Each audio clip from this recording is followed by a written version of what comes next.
While there are a multitude of popular Marvel heroes, each with their own passionate fan bases, there's no question that the most popular and enduring of them is the Amazing Spider-Man. First appearing over 60 years ago in Amazing Fantasy number 15 in 1962, Spider-Man has been the star of comics, movies, and video games, and in that time has spawned a fair number of imitators. Welcome to Top 10 Nerd. I'm Andrew Boyd, and today we will be looking at the top 10 Spider-Man knockoffs. Let's dive in, starting with the Marvel characters who are actually in-universe knockoffs. Number 10. Miles Morales. In Marvel's infamous Ultimate Universe, when the original Spider-Man, Peter Parker, was killed by his universe's Sinister Six, the entire city of New York mourned the young hero, with practically half the city showing up to his funeral. Even though they had called him a menace for most of his short career, he was finally embraced as a hero and treated with the respect he deserved by both the city and the heroes who had looked down on him due to his age. So, when a new Spider-Man showed up in Ultimate Fallout number 4, both the villains and the heroes he came across were kinda weirded out and took the time to tell him that dressing as the recently dead hero was in terrible taste. Miles Morales of course became a fan favorite character and was eventually transferred to the main 616 Marvel universe, but it's interesting that until he was able to prove himself in story, many of the other characters thought of him as a disrespectful knockoff. Of course, now he is considered by characters and fans alike more as an official franchisee, having the approval of the original Spider-Man. Number 9. Scorpion. When J. Jonah Jameson hired a private investigator named Mac Gargan to follow Peter Parker to find out how he got such incredible photos of Spider-Man, Peter was able to easily avoid him thanks to his spider sense. Frustrated at how Spider-Man was beginning to be embraced by the public, JJ decided to create a bug-themed superperson of his own. He hired a scientist who specialized in mutating animals and paid Gargan $10,000 to undergo experiments that would give him scorpion powers. He also had a scorpion-themed costume made up, complete with a dangerous tail for Mac to wear, and then he sent him after Spider-Man. The experiment unfortunately drove Mac insane, and he became a supervillain, but the fact that he was created to essentially be a Jameson-approved version of the webbed wall crawler is an interesting bit of backstory. Number 8.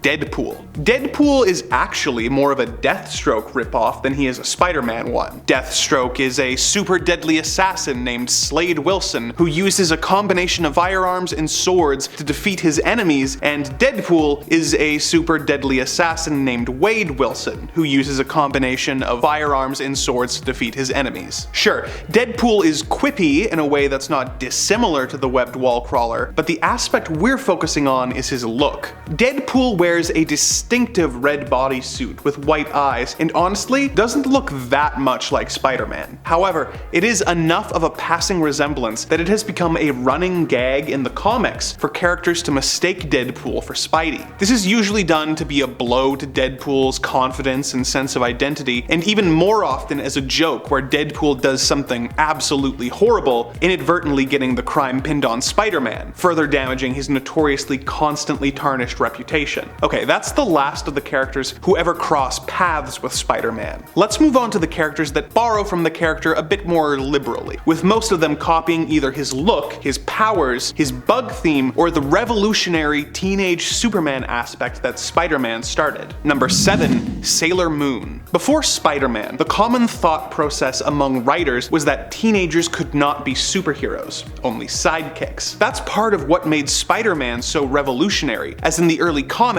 we got to see him balancing his high school life with the responsibilities of being a hero. It was such an iconic element that even though Spider-Man was actually only in high school for the first 28 issues of his series, he is still mostly thought of as a teenage superhero. This element was used for lots of heroes across different media, but let's go with Sailor Moon, so we can dip our toes in the manga world for a bit. Usagi Tsukino was a regular high school girl before she met a talking black cat named Luna, who told her that she was really one of the Sailor Senshi of love and justice, Sailor Moon. She spends a lot of her run having to balance the typical issues of teenagehood, like school and romance, with saving the world from evil beings. Not one of the most obvious imitators of old Webhead, but it's a fun example of him having an influence beyond just a Western audience. Number 6. Batman Beyond. When the Batman animated series came to an end, its creators followed it up with another banger called The New Batman Adventures, which continued the adventures of the great Kevin Conroy's Batman while introducing the other members of the Bat family. It was extremely well received, but the network made the surprising choice to cancel it after one season. Their reasoning was that shows featuring teenagers, such as Buffy the Vampire Slayer, were doing really well, and they wanted a new Batman show featuring a teenage Batman to try and capture some of that audience. Not wanting to mess with their established continuity, the producers pitched the idea of the series taking place in the future, with Bruce Wayne passing down the mantle. They got the green light from the network, but none of the writers really wanted to do the show until they realized that it would allow them to, quote, do all that Spider-Man stuff, with the tortured hero trying to balance their life as a superhero with their personal and school life. This idea got them excited, and the resulting show, featuring Terry McGinnis becoming the new Dark Knight, was a worthy and iconic addition to the Batman mythos, receiving 3 full seasons as well as a feature film, before eventually being incorporated into the comic books. Due to the talents of all those involved, Batman Beyond is able to stand on his own 2 feet as a hero, but it's interesting that it was the influence not of the original Batman, but of Spider-Man that got the writers started. Number 5. Sideways. Sideways is a DC Comics character who was caught in an earthquake when Challenger's Mountain came back from the Dark Multiverse. He fell into a chasm in the ground and through a rift, which led to the Dark Multiverse. This gave him the ability to teleport through dimensions, as well as super strength, agility, and reflexes. Like Spider-Man, he is a teenage hero trying to balance the various aspects of his life, but the more significant influence is clearly his costume, with the mouthless mask in shape of the large eyes. As Bully Maguire put it in Spider-Man 3, it looks very, similar. Number 4. Bug. Next up, we have our first Spider-Man inspired villain of the list. Bug is a little-known DC villain who operates out of Gotham City, having his first major appearance in Batman Family number 3. Bug is a villain who specializes in surveillance, using a special suit that allows him to stick to walls. The mask is very Spider-Man-esque, and the whole sticking to walls thing while operating with a bug theme makes Spidey's influence pretty obvious. Although this character is way less known than the Marvel original, and seems more like a off-brand dollar store action figure your grandma would buy you by mistake. Number 3. Haunt. When Secret Agent Kurt Kilgore was killed by rival agents, his spirit sought out his brother, a flawed and bitter priest named Daniel, in order to try and protect his newly widowed wife from the agents who had taken his life. When the agents attacked Daniel, Kurt's ghost merged with him and Daniel became Haunt, a brutal and violent superhero with razor-sharp claws, super strength, and speed, as well as the ability to manipulate his ghostly ectoplasm, forming it into weapons, cobwebs, and tentacles. Haunt was created by superstar comic book creators Todd McFarlane and Robert Kirkman, and is a part of the Spawn universe featured in Image Comics. While story-wise and personality-wise, Haunt is very different from Spider-Man, his costume and tendency to be drawn surrounded by cobwebs makes me think Todd McFarlane missed drawing Spider-Man when he created him. Number 2.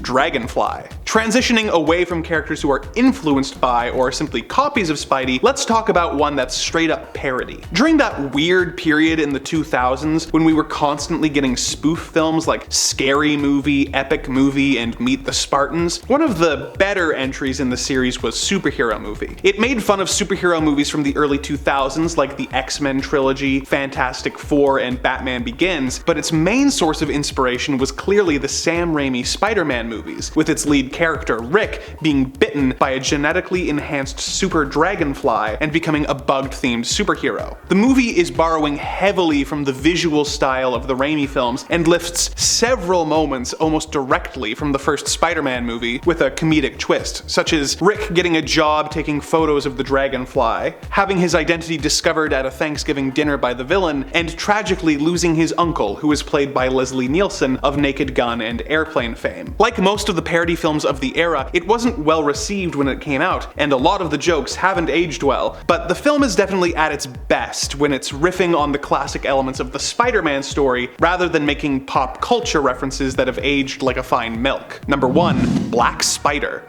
Eric Needham was an addict who accidentally killed his dad while robbing a liquor store. He felt remorse for this and began hunting down and killing the various dealers in Gotham City. A wealthy benefactor gave him an advanced costume and weapons to help him in his goal, but it turned out to be a rival criminal just trying to get rid of his competition. Black Spider's lethal approach brought him into conflict with Batman, and after being defeated, Black Spider began teaming up with criminals, being more interested in revenge against the Dark Knight than fighting crime anymore. The character obviously has a similar costume, and choosing to make a character in comic books spider-themed is begging for comparisons to Spider-Man, but his knockoff status was pushed to the limit when he was introduced in the Young Justice animated series, where he was full-on web-slinging and being voiced by the spectacular Spider-Man voice actor Josh Keaton. Any other characters who are watching Spider-Man while frantically scribbling notes? Let us know in the comments below, and remember to like and subscribe for more Top 10 Nerd.